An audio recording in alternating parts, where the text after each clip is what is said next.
Hey everyone.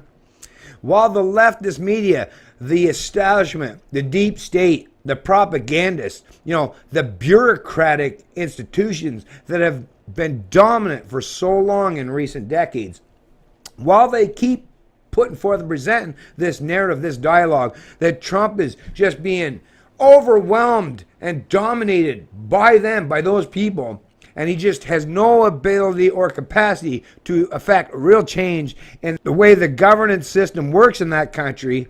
The Democrats, like I say, they stack the decks, right? Or the neocons, because like I say, they work together. I mean, Trump has to oppose all of them and the establishment media. So Trump's been going, like I say, this old guy, he's like, what, 70 years old? He's been going up against all the entrenched special interest groups of the bureaucratic state and all that encompasses. And they've been trying to put forth and present this narrative that, hey, we can fuck this guy over anytime we want. And you know what? For a little bit, they could present that narrative and it seemed like, oh shit, they really can. But obviously Trump is a long-term thinker. And he doesn't give a shit about the bullshit narratives or the propaganda. While they're putting forth and spewing their nonsense, their bullshit, their rhetoric, he's getting shit done. All you idiots that are trying to say that he can't get anything done, well, like I say, reality over rhetoric. And so far, just in the last week and a half, he's already done the whole thing with the tax reform. So now you will see, trust me, when this tax reform thing goes through, there'll be a lot of corporations, a lot of big businesses or small to medium businesses that will actually start to create and develop more economic activity as a consequence, as a result.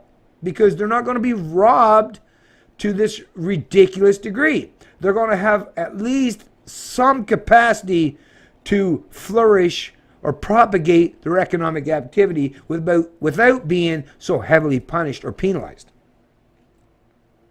But in addition to the tax plan, and there's two of them actually, so now it's just a matter of figuring out which one's going to be more beneficial and what's going to be more acceptable for Trump and which one that he would easily sign off on. But it's already a done deal. At this stage of the game, like I said, the Senate passed theirs, the Congress passed theirs, so now it's just a matter of ironing out the details and putting forth and presenting which one that they think that Trump will sign off more readily. But make no mistake, the fact that either one of them, no matter which one passes, it's still a win, ultimately, for not just businesses or corporations. It's a win for everybody. Whenever there's a decrease in theft, it's a win for everybody. Or even if it's not a win for everybody, you should be applauding the fact that there's at least some group that's not going to be robbed as heavily as they were prior. Anyway, before I go off too much on a tangent on the tax thing, because like I said, that's just one of the big wins that Trump has managed to achieve and accomplish in the last week. The other aspect of that was something they interjected into that bill, into the tax bill, is the Obamacare mandate. Where you're forced, right? Either you have to accept Obamacare, and if you reject it, you have to be forced or imposed to pay a fine or a fee. Well, another aspect of the Trump tax bill, and when it gets passed, and once he signs off on it, will negate and completely remove the Obamacare mandate. So once again, another win for the people. But the biggest win so far is in reference to this Reuters article, but all the media outlets are covering it. And this one, the headline, Supreme Court lets Trump's latest travel ban go into full effect. So whether they're from the Ninth Circuit of Appeals Court or that activist judge in Hawaii that pushed back against the Trump travel ban and thought that they were going to win or overwhelm Trump and his team and be able to be the final arbiters of how the laws are carried out in that country. It's like, well, you think you have more power than the president? Really?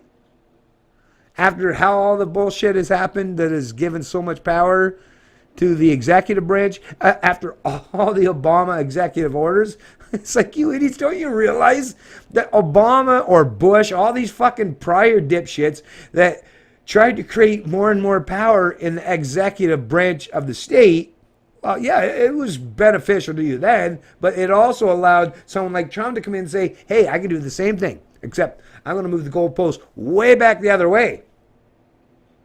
That's the thing with these leftists. It's like, oh, we love using the full force and power of the state when it benefits us and our ideological preferences. But then they forget about, oh shit, when we set these kind of precedents, it means our opponents can use the same powers and authority against us. Like I say, leftists, if there's one thing I can say, that's a common theme for these people. They're short-term thinkers. They seem to lack any capacity to think of how that will play out outside of their own particular mandate, outside of their own particular role or position of power and authority. It's like, really? Anyway, the U.S. Supreme Court on Monday handed a victory to President Donald Trump by allowing his latest travel ban targeting people from 6 Muslim-majority countries to go into full effect even as legal challenges continue in lower courts. So yeah, the activist judges are still trying to counter or dominate the President of the United States, but in the end, you'll see. All you leftists that are putting all your faith and hope in these activist judges, you'll find out that you're going to be massively disappointed. You can't have lower courts judges dominating the executive branch. And that's all a direct consequence and a result of all the past presidents, whether it was Bush or the Clintons or Obama, that kept trying to give the executive branch, the president, right, more and more power. Well, you enjoyed it while you were doing it, but the consequence, the result of that is now Trump has that same kind of power and that same kind of pretense of authority. You're pissed off at the fact that Trump has so much power, but you were more than happy and willing to go along as long as your political leader, your political master that had that kind of power.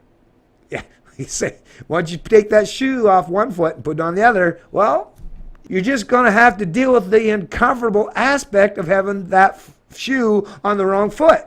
It's going to be uncomfortable for you, but hey, you wanted those shoes so bad, right? Well, now you're just going to have to deal with it. The 9-member court, with 2 liberal justices dissenting, granted his administration's request to lift 2 injunctions approved by lower courts that had partially blocked the ban, which is the 3rd version of a contentious policy that Trump first sought to implement a week after taking office in January. So yeah, the lefties, and I remember because I've been paying attention all along. They were loving the fact that these activist judges were pushing back and preventing this from taking hold, from being implemented. And they were trying to rub it in his face, but look, at the end of the day, look who really is winning, right? So, a lot of you leftists, really, you got to stop getting your hopes up to the point where you have. Like, quit peeking out because, oh man, the other side of that peeking out is, it's a long way down, right? Oh, your devastation. And I've seen the leftist tears that is being shed already as a consequence of seeing that, oh man, we thought we were going to win. Really? The art of the deal. The guy wrote the book, for crying out loud. The High Court's action means that the ban will now go fully into effect for people from Chad, Iran, Libya, Somalia, Syria, and Yemen seeking to enter the United States. The Republican president has said the travel ban is needed to protect the United States from terrorism by Islamic militants. In a statement, Attorney General Jeff Sessions called the Supreme Court's action a substantial victory for the safety and security of the American people. Sessions said the Trump administration was heartened that a clear majority of the justices allowed the president's lawful proclamation protecting our country's national security to go into full effect. Well, that's another thing, too, because usually the Supreme Court is split with a 5-4 decision. The fact that it's 7-2 tells you that even some of those people that might be on the fence in the Supreme Court, the ones that may side with Democrats in other historical precedents, are even siding with Trump in this particular ban. So it tells you that obviously the executive branch has that kind of pretense of authority. Anyways, I'll post a link to this article in the description of the video below, but I just had to point out that all you leftists in particular, your sensationalized media, as much as you fuckers might revel in that shit for the little while that you get to put forth with your premises, at the end of the day, you're still being shown to be the losers what you are. And you're still being shown that you're out of touch with reality and with the general population of the particular country that you live in. whether it's in the US, Canada, or the UK. Listen, the people are showing that they're willing to push back. And there's nothing you can say. There's no insults. You can call them homophobes, racists, bigots, Islamophobes. You can call them all the names you want. But at the end of the day, they're still going to push forward. They're still going to show their perseverance. They're still going to show that all the bullshit narratives and rhetoric you espouse, it means nothing to them. It's just, they'll just brush it off their shoulders. It's Canadian Libertarian, and I love liberty.